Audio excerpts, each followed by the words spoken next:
Never let the fear of striking out keep you from playing the game. That is a quote by Babe Ruth.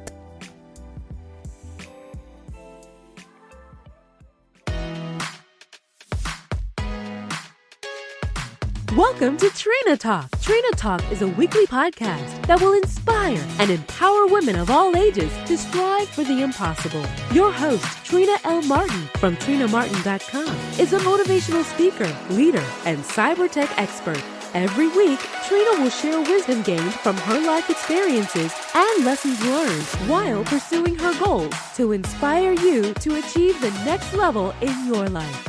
Now, your host, Trina L. Martin. Hello, welcome to Trina Talk. I am your host, Trina L. Martin, and this is episode 66. Before I start the show this week, I would like to let you know that my book is available. It is out now. It's everywhere books are sold. From a Mess to Amazing, 7 Steps to Create the Life You Deserve. If you need some motivation or an inspiration in your life, or you know someone who does, pick up that book for them, and I think they will be very inspired to achieve whatever it is in their life that they're looking for. The topic of this week's episode is gifts and lessons. My guest this week is Tim Horn. Tim is a hypnotist and life coach. He was also a public school teacher for 20 years. Tim now teaches clients in Northern Virginia and throughout the world to maximize their potential of the mind, to live with fewer barriers, and to help children do the same, improving their education while enhancing the experience of parental involvement. Tim's extensive education and experience in teaching, hypnotherapy, the arts, and entrepreneurship provide him with powerful and unique tools to help others overcome challenges, break through barriers, and reach goals they never thought possible. Hi, Tim. Welcome to the show. Well, Trina, thank you so much for having me on. I really appreciate this. I'm looking forward to it. I'm looking forward to it as well. I see you had a career. You used to be a teacher. Is that correct? I still am a teacher, just not formally in a classroom. Exactly. So you are still instructing and feeding other people, but you do that as well as you're a speaker, you're a writer, and you're a hypnotist. So why don't you go ahead and give me just a little bit about who you were that made you come to this point? Because you were in a classroom, now you're doing a different kind of instruction. Tell me what led you there. Well, ultimately, everything I try to do in my life has to move in one direction. I have to move toward my greater happiness. And what makes me happy is seeing other people's lives improve. When I was in class, when I was teaching my students, I wanted to instill with them a love for learning so that they could eliminate any boundaries that they may have, any preconceived notions to where they might be able to go and what they might be able to do. And I think with hypnosis, I'm doing the same thing. With the life coaching, I'm doing the same thing. We have to be within ourselves, moving in a direction that's consistent with who we want to be. So the thing I have for people, the main lesson I have for them is I tell them that everything you do in your life should move you towards success. And true success is having happiness within your life. About a week ago, I was teaching a seminar with a support group for weight loss. And one of the instructors asked, well, what is happiness? How do you define it? And the fact is that definition has to be done by you. You as an individual have to determine what your own happiness is. Unfortunately, what we find is a lot of people are trying to live other people's happiness. And that's not congruent with what their life purpose truly is. So I think I'm always teaching. I'm always trying to get people to move in that direction toward their own happiness. And I want them to be open enough to realize it can come in a lot of different forms. You know, I love what you're saying because I feel that exact same way. My happiness may be different from what you consider your happiness. And just like you said, I find that many people are living what other people's happiness are, or what they think happiness is, by looking at someone else. So I'm glad you said that. And can you expound more on that? Do you go into that with your life coaching? How do you go in and foster that? Because I'm always curious about things that can be done to improve our lives and to keep us going. Well, one of my favorite quotes is from, you're going to hear a lot of quotes because I think they resonate with people. There's something similar that Lewis Carroll says. He says that if you don't know where you're going, any road will get you there. A lot of people just don't have the direction in their life. They don't know what their ultimate happiness could be. And if they have no idea where they're going, everything they do is just sort of shotgun scattered. It has no true direction, and then if it has no true direction, it has no true reward. If I were to determine that my greatest happiness would be when I'm 70 years old to be in Nova Scotia, looking out at the Bay of Fundy with my wife, reading a book, spending time with my dogs and horses and animals, if that truly, as I sit here and imagine it, fills me with incredible joy and happiness, I have a destination somewhere I can move toward. And everything I take, every action I take should be aiming toward that destination. And the fact is, in life, you're not going to get everything you want. But that's all right. Realizing that you're taking the actions that are aimed toward your greatest happiness allows you to be fully committed to them. And with that full commitment, the possibility of achieving those goals becomes that much firmer. So, and I love what you're saying. We can talk forever on this. Okay. So, what do you tell people who, because I agree with you with the direction, because that's kind of one of my themes is living on intention. What do you tell people who think, I've made a lot of mistakes in the past, or I'm not like Joe Blow that lives next door, so I can't do X, Y, Z. What do you tell these people, and how do you get them to see differently in your coaching? Okay, let's talk about what you said. You are not like anyone else. Mm-hmm. But with that in mind, you don't have the limitations other people have put on themselves. You are capable of doing exactly what you need to do. You don't want to compare yourself to anyone else because you are an individual. As for the negative things that have happened in your life, one of the things I try to stress is there are really only two things in life. They're gifts and lessons. Now, a gift is, all right, Trina, I want to tell you, I think what you're doing with this podcast is incredible. You're reaching out to people to try to improve the quality of their lives. Now, that would be considered a gift. And at that point, Trina, you have an opportunity. You can say, Tim, I really appreciate it. I see some of the work you've done and how good that is. And coming from you, that means a lot. What you've done is fully accept the gift. You've accepted the gift and you've honored me. But beyond that, you've also told yourself that you're worthy of the gift that came to you. With that in mind, there are negative things that happen to us. What you said was, I've done these things that are wrong. And that's true. Negative things come into your life. But the fact is, the way you deal with them determines if they can have value. Frequently, we'll see someone make a mistake, and what they end up doing is wallowing in the fact that they are a bad person. They didn't achieve everything they wanted. They fell short on a goal.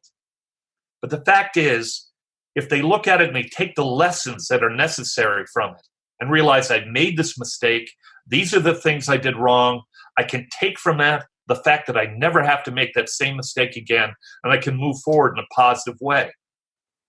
That eliminates the guilt, the anxiety, the stress, the discomfort that mistake has caused, and allows it to become a tool for you to move forward in your life.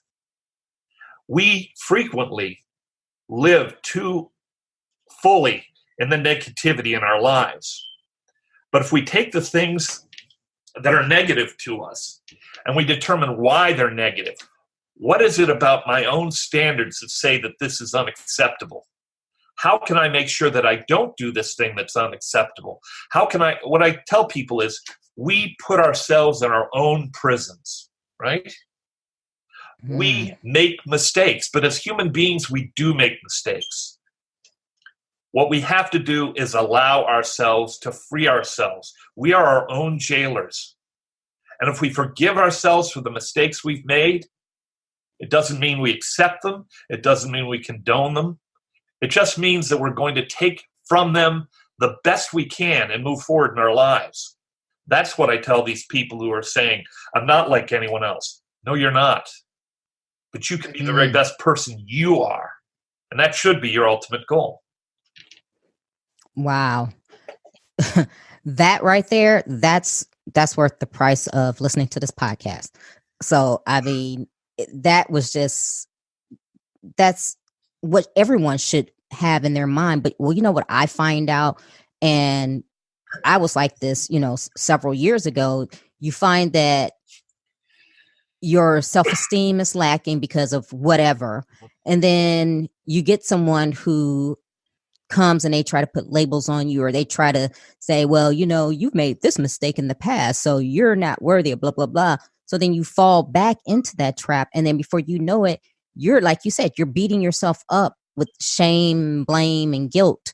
And sometimes some people they never come out of it. They don't see that, okay, like you said, I'm not going to hold on to the past. That was a mistake. Let me learn my lesson and let me move forward. Instead, they think all hope is gone. And unfortunately, in today's society, we have people who think that because today was bad, that I don't want to live for tomorrow. Mm-hmm. Well, Eleanor Roosevelt didn't say this. This phrase is attributed to her. It's not really from her, and I like to try to get my quotes right. But something that people say she said was, no one's ever been made to feel inferior without their consent. When someone comes to me with something negative, I have the absolute right, the absolute option to reject what they say about me. There's a phrase I like to use. It's cancel, cancel. If someone says something negative to me, we were talking earlier about the fact that we are a closed system. We as human beings allow things to come into our lives, but if we allow them to come in, we can prevent them from coming in. I'm not going to give someone else the power over my happiness. That would be a foolish thing to do. And if someone says that I should go back and wallow in the mistakes I've made, I can realize that person's advice, it could be a fine human being, but that doesn't mean that negativity has to be part of my life. And once you get to the point where you see these negative things and you keep rejecting them, your entire mindset becomes that only the positive things will come in. We create habits, and habits aren't good or bad, they're utilitarian. But when you create a habit of only accepting the negative in your life, you will find only the negative. I happen to live in a very nice little property in Virginia here, and there's rain that comes up. It rains here, and a lot of people would say, well, that means I can't go out, I can't, go riding my horses, I can't go out with my dog and have a good time. But the fact is, what that rain does for me, it allows my grass to grow, it allows my horses to go out in the field, and it feeds them. It makes them healthier, and that's part of my life too. It's the perception of the events in your life that determine their value. And if you look for the positive value of what happens, you'll find it much more frequently. And this allows your life to be a little bit happier. So, Tim, tell me, how did you get to this point in your life where your mindset is like this and you have the clear direction and you know what you need to have in your life to move forward? Because I know it takes a minute to get there, and if you were always like this, then God bless you. But I know people like me, we've made mistakes, and it took us a while to get to the point that where you and I are talking and what we're saying today. What was it in your life that got you to this point? Well, I think the fact that there were a lot of things in my life that were negative. Had some losses in my life, and that could have sent me down a rabbit hole. But I determined that let's talk about loss briefly. I'll tell a specific real story. My little sister, she's actually my older sister. I was teaching at school, and my sister had gotten sick. We took her to the hospital. It turned out she had a brain tumor. She had what they call a GBM, a glioblastoma multiforme. It's a cancer that's not curable. I realized at that point my sister was going to pass on. It was about a year and a half. I quit school. I was a sometime caregiver. I tried to allow her, get her affairs in the best condition I could.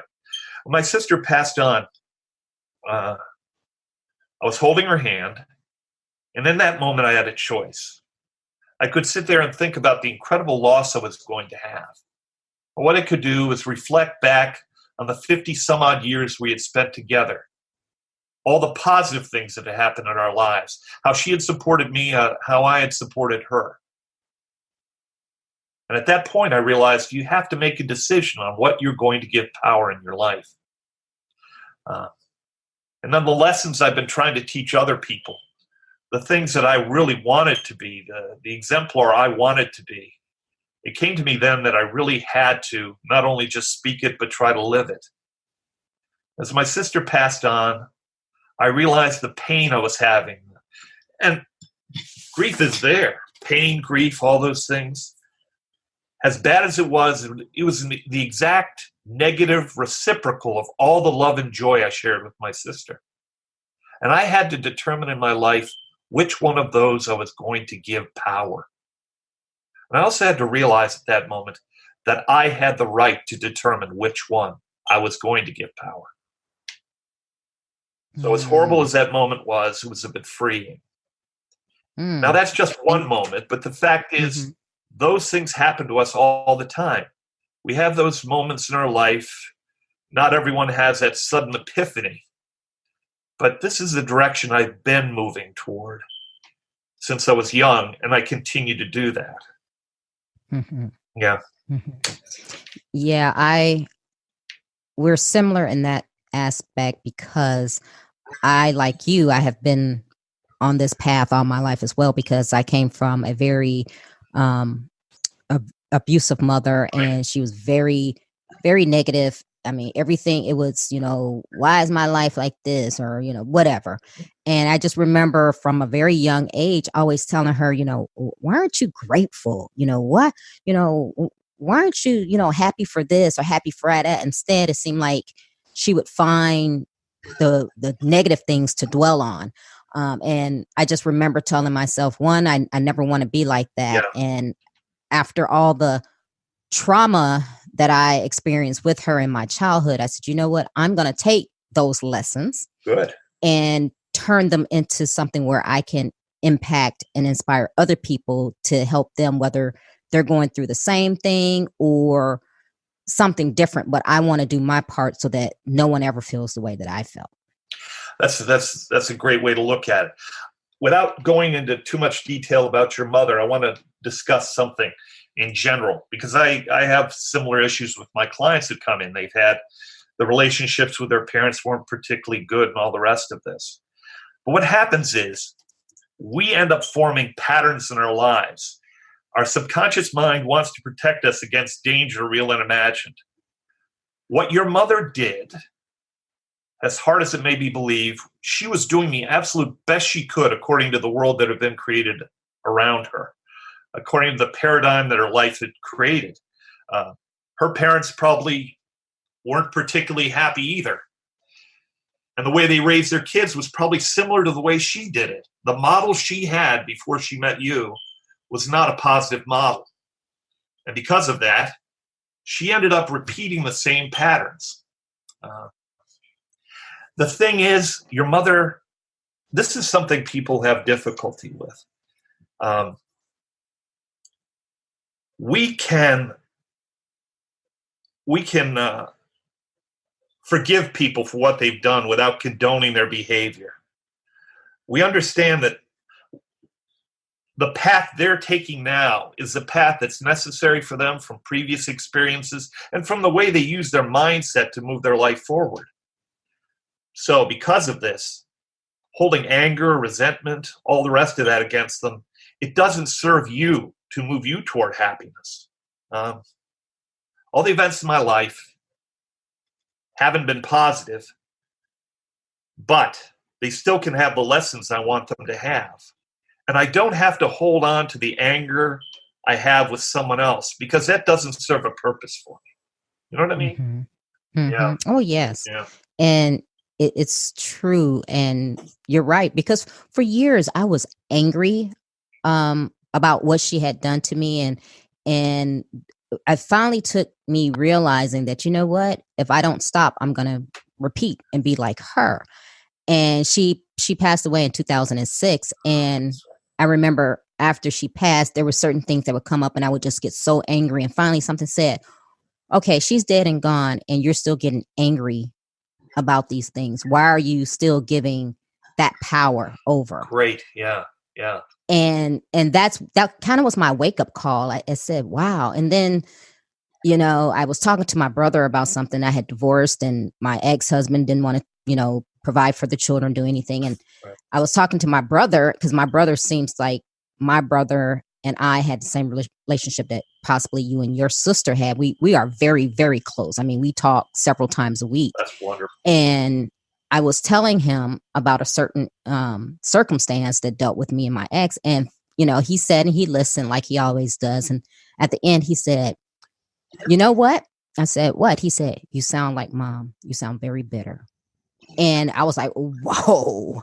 I mean, he could have slapped me in my face. That's just how it felt. And I said, oh, wow. You know, and he was like, yeah.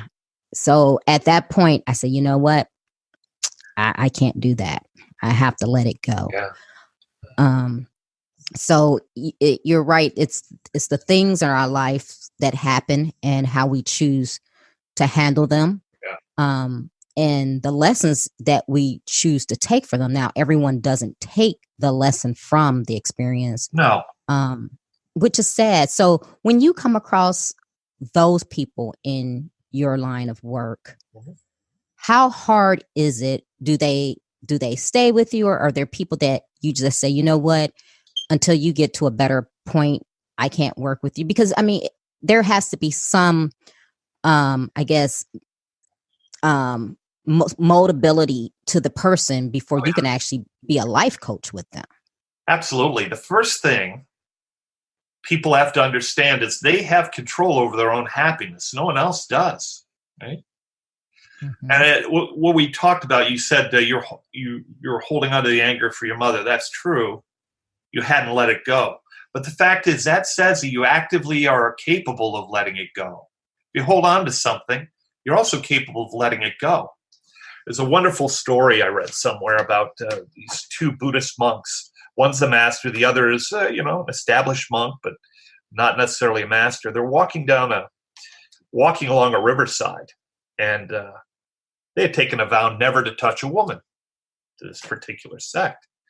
As they were walking along, contemplating the beauty of the world, a woman came to them and said, I have to get across the lake, and I don't know how to cross the river, and I can't swim. It's shallow, but I just can't do this.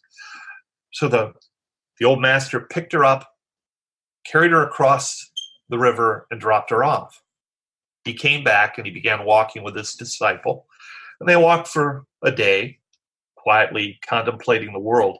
But of course, the young disciple was kind of concerned. Why did he do this? All the rest of that.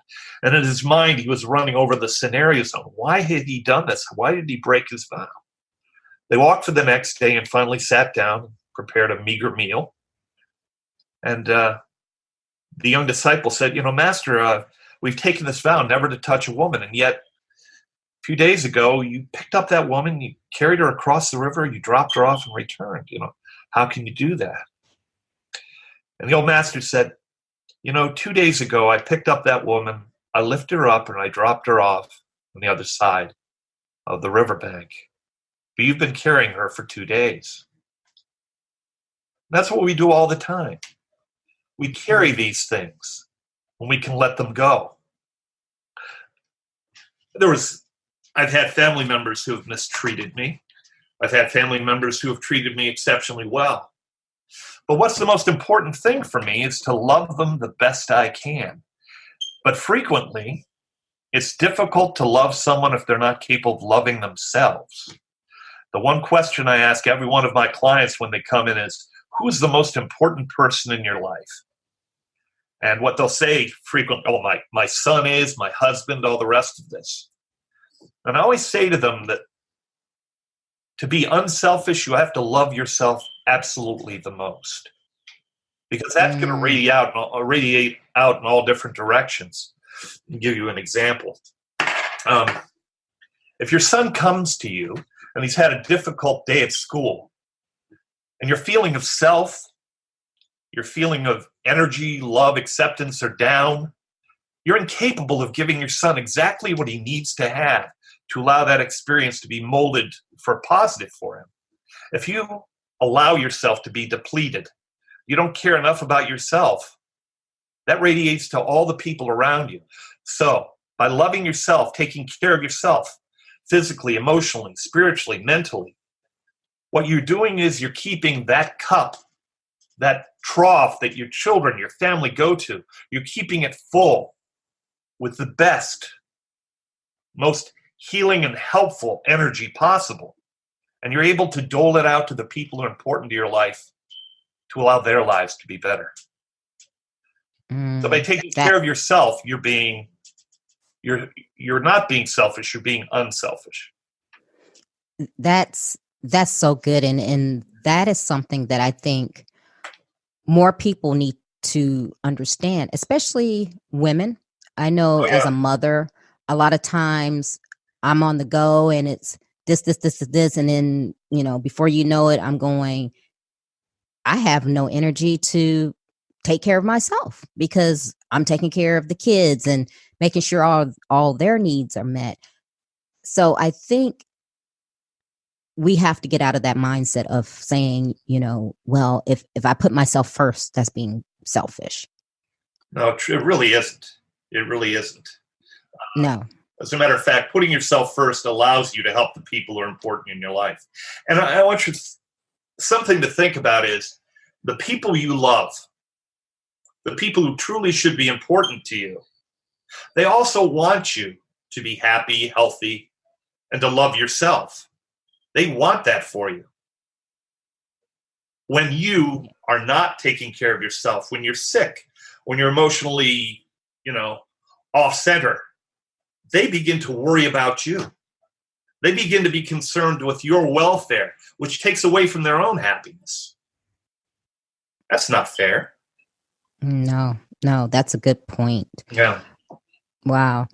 Okay, Tim, I see you've authored a couple of books. Do you want to tell me about those? Well, actually, as a teacher,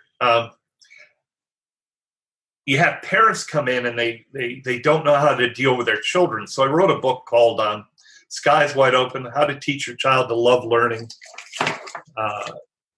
The book was based on how I think parents should teach their children. And some of the premises are the fact that when a child comes home from school, you always ask them, what did you learn today? And you don't want an answer like, well, just stuff. You want them to be as specific as they can be. You want them essentially to try to teach you what they learned in school. And then you want to be supportive of that. There's a reason. If they go to school and they have the expectation, mom's going to really want to know what I learned in school today, they'll begin to pay more attention. They don't want to have that uncomfortable feeling where they come home and, what did you learn in school? Well, Mom, I really don't know. Come on, son. I love you. I really need to know what you learned. That creates within them the need to have the knowledge to share it with their mother or father. Beyond that, it also tells them that what they're learning in school is important to you as well. It adds a little gravitas to it. You also want to find within your child whatever their passion is in life. I was teaching in a local county, and I went to a meeting with the superintendent of schools was there, and they were going with what they called a required reading list. So every seventh grader, every eighth grader, every senior in high school, they're reading the same books at approximately the same time. And we had teachers who were experts in particular authors, particular genres. They had a passion for it. And I said, if you allow the teachers to teach what they love, that passion will be accepted by the children. And that will allow them to love learning, which essentially you should be doing in schools, to teach children to love learning.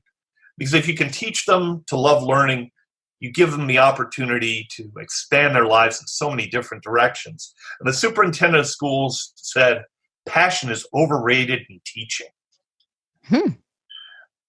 I resigned from that school system soon afterward. It was just not something I would want to do. But you want your child, whatever their passion is, you want their passion to lead them to being educated. The story I tell in the book is the fact that when I was growing up, I loved baseball. I loved it. And what I did was I took my love of baseball and I expanded it out to other things. For example, if I wanted to learn a batting average, this is when I was, 8, 9 years old, I had to learn how to do division. If I wanted to learn how to do earned run averages, I had to learn the mathematics for that too. All these elements were tied into my love of baseball. To understand sociology, to understand history, I had to understand individual players and how their lives were led. Jackie Robinson, and before he broke the color line in Major League Baseball, he had been an officer and had been discriminated against and ended up going to trial, winning the trial. This showed the type of person he was, but it also explained to me what the sociology of America was.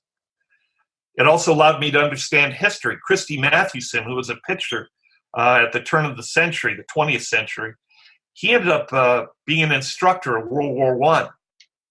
And he was exposed to gas that caused him to die from pneumonia later on. So by understanding baseball and all the things that are related to it in an ancillary way, I began to understand history, mathematics, science, all the rest of those things. You find what your child has a passion for, and you explain to them how the world is all interrelated. And by learning all these different things, you can really feed that passion. And if a parent shares a passion with a child, they're able to mold it and shape it in a way that they can get a full education from it. That's some of the tenets I have in that book. Sounds great. Yes. So now in your practice, do you have youth clients? Yeah, I do have younger clients. Again, depending upon their age, you can help them a lot more or a lot less. Between the ages 0 and 7, you form about 90% of your moral code. After that, you're just shaping and tweaking and trying to modify it a little bit. I've had children who come in to learn, who like to learn better, who need to sleep. All those different things. You can do it by learning to control your mind, relaxation, meditation, even hypnosis. I had one child who hadn't been able to sleep for 3 or 4 years. They'd sleep for an hour or two, and they were having difficulty. And this mother called and asked if I would see him, and I did. And within one session, he began to sleep better. The fears he had as he went to sleep began to disappear. And the fact is, I'd love to take credit for it, but it was the child being willing to accept that he could change himself. I never hypnotize anyone. They allow themselves to be hypnotized. So, and now we're going to get into the hypnosis part. Yeah. How does that play into everything that you're teaching, you're coaching?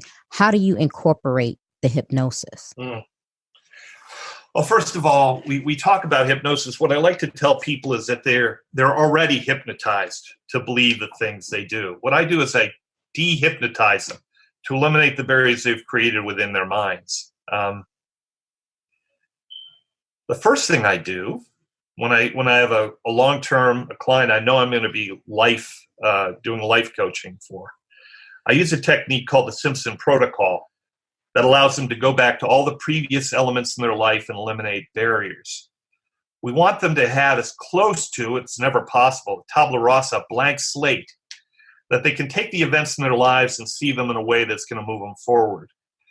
After that, we give them practical exercises to work on. And some of them are as simple as determining what their greatest happiness is. Or another thing I have people do is they'll have a determination of what they have to do for the next day. I ask them the night before to list all the things that they need to accomplish in the day. And then after they're done with that, I ask them to put the things that are most difficult, the ones they're most afraid of, move those to the top and do those first, because it allows the rest of the day to go forward a lot more easily. And you're also starting with a success from the very beginning. What I do with my clients is try to create the habits that are necessary for them to not necessarily turn it into autopilot, but the habits that allow them to be successful. And habits are part of the subconscious mind. So there's hypnosis in that. They talk about road hypnosis. It's not necessarily hypnosis, as my friend Tom Nicoli will say. But you'll be driving somewhere and you arrive and you don't remember the trip. Mm-hmm. What's happened is you've gone into autopilot. You know how to drive. Yeah. You know how to do all those things. And your subconscious mind knows it. Mm-hmm. My work is to try to get the clients to go into autopilot for happiness. And you do that with hypnosis sometimes, and sometimes just with creating patterns that create the habits that allow them to be happy. So hypnosis is more of just, and I don't want to insult you or anything like that, but hypnosis is more of just getting someone to, I guess, look deeply within themselves and makes their mind more open. Would you say that? Because when I'm trying to learn, because I'm not that familiar with it, and the only thing I remember with hypnosis is like, growing up when you're little and you have the little crystal on a string and they're like, you're getting sleepy. Great stuff. I have never used a crystal. I don't use a watch. I don't swing it back and forth. But let's just talk about your perception of what hypnosis is. Mm-hmm. You have been not taught, but you saw what hypnosis was before. And in your mind, you've created a perception of what hypnosis is. The first thing I have to do is tell people that we're hypnotized all the time. We just don't necessarily realize it. When you're watching a commercial, you're hypnotized. When you see all these political ads trying to frighten you, that's hypnosis. Hypnosis is technically the bypass, the critical factor of the conscious mind, where your conscious mind is no longer involved. At a deeper level, you're taking in the information. The conscious mind, I can go into detail here. How much do you want? Give me the Cliff Note version. I'm going to give you the Cliff Note version. Okay. If people don't realize why they're not happy, they don't have a conscious problem. They have a subconscious problem. We use hypnosis to get to the subconscious level that's caused the problems and change it. Okay. I think I got it. Okay. Sense? So you're my conscious is what I'm aware of. Yes. And that I know I can pinpoint, but then my subconscious is something that I'm not. It's something that my behavior or whatever that I just do, but I'm not physically pointing my finger on it and saying, okay, yes, whatever. Okay, I get it. No, not at all. That's the whole thing. You meet somebody. Let me give you an example. You meet someone and you just have an instant like or dislike for them, and you have no idea why. Mm-hmm. Your subconscious mind keeps every memory, everything that's ever happened to you, and it categorizes it. You meet a guy or a girl and you just have a positive feeling about them. It could be because of the way they dress, and you remember someone else deep in the back part of your mind that dressed similarly. It could be the way they smell, the way they talk. All these different things end up creating triggers within your subconscious mind and create the feelings that come back up. And you're applying the feeling from a previous experience to someone you've never met before. So we do with hypnosis, we go back and say, well, you can change those things. You can modify them. You can allow yourself to be more cognizant of why you feel some way and more cognizant of the fact that you can change the way you feel. Okay. That makes perfect sense. Okay. Got it. Like I said, I wasn't, trying to be disrespectful or anything. I like to learn. But like I said, growing up, you see the craziness on TV. And so before speaking with you, if someone told me you need to go to a hypnotist, I would be going, excuse me, what? Mm-hmm. But what you were saying makes perfect sense. And that's something that I would be open to. Let's think about this. We talked about some of the experiences in our lives. We are raised to believe that our mother and father love us. Parental love is the absolute best it can be. So as we grow up, we have that message that's being sent to us. Then we have the experience of the way our parents treat us. Those two things end up going together. And what happens is we begin to believe that the way mom and dad, who may not be treating us the way we need to be, they are the perfect example of what parental love is. And then when we have children, you're smart, you avoided this. But sometimes you'll end up parenting your children the exact same way because you have these mixed messages. And you're hypnotized to believe that that is love. How many people go from one negative relationship to another? When they see their parents fighting all the time, well, that's love. If they're with someone and they treat them really well, oh, no, this is odd. This is strange. This is not the way I perceive love. I've got to cut this off. So even people who come to them and offer them, a loving, supportive relationship, because that's not congruent with what they're understanding at the subconscious level of what love truly is. They end up denying it and rejecting what could be the very best thing in their lives for them. Wow. That's very, very interesting right there, because that's self-sabotage, actually. Yeah, it is. But the subconscious mind is protecting you. It doesn't always protect you in the best way. If no one's ever taken I don't know anyone who's done this, taken a cigarette, took a puff, and said, oh, yes, God, thank you for sending me tobacco. They begin to cough. What they do is they're with their friends, and they begin to associate the smoking with being with friends, having companionship, being supported. They do this for 10, 20, 15 times, and then they're alone. They think, I had this feeling. They don't do this consciously. I have a feeling of being comfortable and love when I smoke. I'm going to pick up the cigarette, so even though Bob and Carol and Ted and Alice are not here, I can have that feeling again. And the cigarette begins to represent something at subconscious level that it was never meant to. So by using hypnosis, you go back and you change that program. A reprogramming. That's it. Wow. Okay, Tim, we're going to go into our questions. Are you ready? It doesn't matter. We're going to do them anyway. We're doing them anyway, so it doesn't matter. Okay. Who or what motivates you? My nephew. Okay. My nephew motivates me. Okay. My nephew is my sister's son. Other than my wife, he's the most important person in my world. He has all the talent in the world. He's incredibly smart. And every day I think about how I can make his life a little bit better. He motivates me. Okay. What demotivates you? Demotivates me. Bigotry, anger, and ignorance. When I see somebody who is not capable of seeing two sides of an issue, it really bothers me. I have friends who are diametrically opposed with me in terms of politics and the way we view the world. But I also know that at the core, they're good people. And if someone needed help, they'd help them. So what do I hold on to? I hold on to the positives in their lives. But there are people who are refusing or are incapable of being able to perceive the whole world and take the best from it. And that upsets me. That demotivates me. When was a time that something was said or done to hurt you, but it worked for your good? Let's see. That's an excellent question. Thank you. Pat yourself on the back.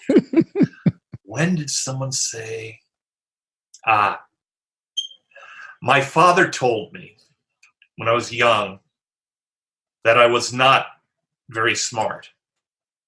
And he treated me that way as well. And that made me look at my life and truly realize that I was far smarter than he believed. And it was an epiphany to me that the only person I needed truly to satisfy my life was myself. And I don't mind people saying negative things to me because it gives me the wonderful opportunity to prove them wrong. Yeah. What is your fear? My fear? Mm-hmm. My greatest fear is not being able to help the people around me to live better lives. Okay. All right. Is there a time when you wish you had done something that you didn't? Are there times I wish I'd done something that I didn't? Mm-hmm. Yes, probably. But I don't dwell on them. Mm-hmm. I've taken the lessons from them. They no longer serve a purpose, so I move on. Things I could have done. You really? Honestly, I don't think about those things. Okay. Yeah. Well, that's good. Okay. But then I'm not going to ask you the next question because Go that ahead. was just it was just the opposite. It was, is there a time when you wish you had not done something? Oh, yeah, all the time. That does happen. I wish I hadn't had that extra piece of baklava. Oh, I love baklava. Oh, isn't that terrible? You know, this baklava is the spawn of Satan. I'm telling you. But that's okay. But it's so good. Let's talk. I'm going to go slight tangent. If I do have a piece, I don't feel guilty about it. I realize I shouldn't have done that, and I can let it go. It's the guilt that allows us to go down that wrong path. You know. Mm-hmm. Anyway. Mm-hmm. Yeah. Okay. What is your definition of success? Happiness. That's it. Okay. When you have happiness, you have success. Mm-hmm. I agree. How do you recharge? How do I recharge? I go to Nova Scotia. Oh. Whenever I'm in Nova Scotia, I look at the Bay of Fundy. I go over the Canso Bridge into Cape Breton. Mm-hmm. I recharge. And the fact is, even as I sit here, even as I talk to you, thinking about those things allows me to recharge. They're always there for me. Wow. Yeah. Okay. What are you awesome at? What am I awesome at? Mm-hmm. I'm awesome at listening to people and understanding them the best I can. Obviously, I never get a full understanding, but I love to listen. Because people will tell you exactly what's going on with them, even if they don't know themselves, if you know how to listen. And you read facial tics and all the rest of this as well. Mm-hmm. You know, so. What legacy do you want to leave? My legacy are the students I taught and the people whose lives I've been with. My wife and I didn't have children, so my legacy will be the people whose lives I've touched and allowed to be happy. I have students I taught from 20, 25 years ago that I'm still in touch with, and they're having kids. And I think maybe in some small way, I've allowed them to be better parents, better people, better citizens, and happier. That's a wonderful legacy to leave. Tim, give the listeners one motivational takeaway. Well, I can give you several, but one of the phrases I like is from Richard Bach, Illusions. He said that you're never given a dream without the power to make it come true. You just may have to work for it. Wow. He also said, argue for your limitations and they become yours. So don't argue for limitations. Wow. I like that one. Good. Feel free to steal it. I will. Where can the listeners connect with you? Well, you can go to my website, unleashyourownsuccess.com. I do programs to allow people to move toward their greater happiness. In terms of hypnosis, if you want to be trained as a hypnotist or do advanced hypnosis, I also have a website called HypnoConsult, HypnoConsult.com, that talks about the classes I'm teaching, the books I have, and speaking engagements. Or feel free to email me at timhorn, TIMHORN, PhD, the number 1 at AOL.com. I love talking to people about what I do. All right. Well, Tim, I thank you for coming on to Trina Talk and educating me as well as the listeners. It's been very interesting, and I hope you have a great day. Well, thank you. And by the way, I want to thank you for doing this. I think it's a wonderful